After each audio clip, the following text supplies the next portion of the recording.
এবার আমি করছি কাঁচা লঙ্কা আর কাঁচকলা আলু দিয়ে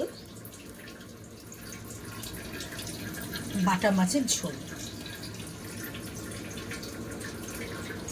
কড়াইতে তেল দিলাম, তেল গরম হয়ে গেছে।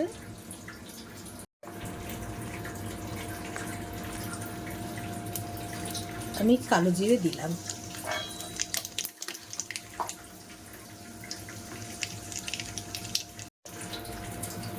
এবার আমি কাঁচকলা আলুটা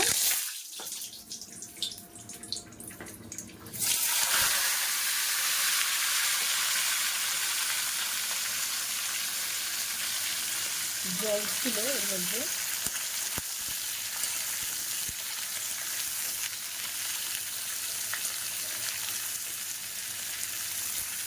কিছু দেবো না, নুন হলুদ ও জিরে দিয়ে তৈরি করবো। এটা একটু ভাজি করবো। এটা প্রায় ভাজা হয়ে গেছে। এবার এর মধ্যে দেবো নুন,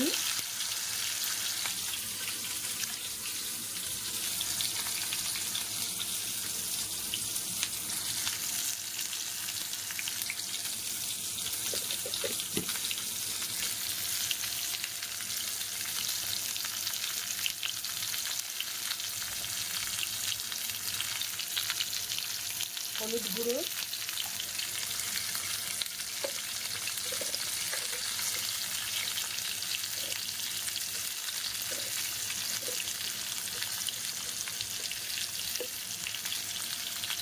নুন, লঙ্কা গুঁড়ো, হলুদ গুঁড়ো দেওয়া হয়ে গেছে। এবার দেবো ধনে গুঁড়ো।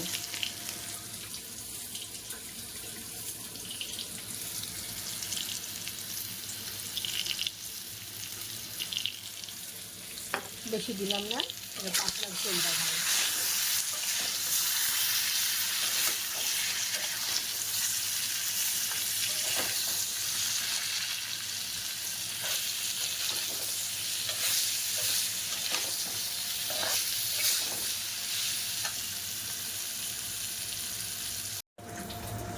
কষা হয়ে গেছে, জল দিয়ে দিয়েছি। এবার কটা কাঁচা লঙ্কা দিয়ে দিলাম। এবার এটা বয়েল হলে আমি মাছটা দিয়ে দেবো। আমার ঝোলটা টকবক করে ফুটছে। এবারে আমি বাটা মাছ দুটো দিয়ে দিলাম ঝোলের মধ্যে।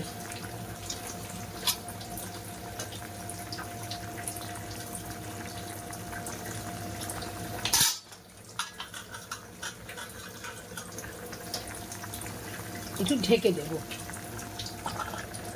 গ্যাসটা একটু সিম করে দিলাম।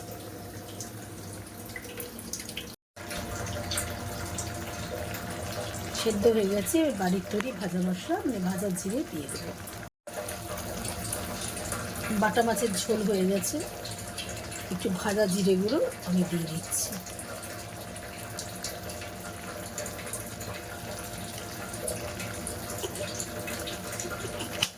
গ্যাসটা উঁচু করে দিলাম।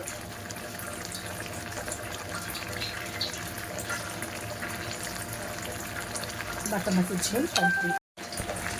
গ্যাসটা উঁচু করে দিলাম। বাটা মাছের ঝোল কমপ্লিট।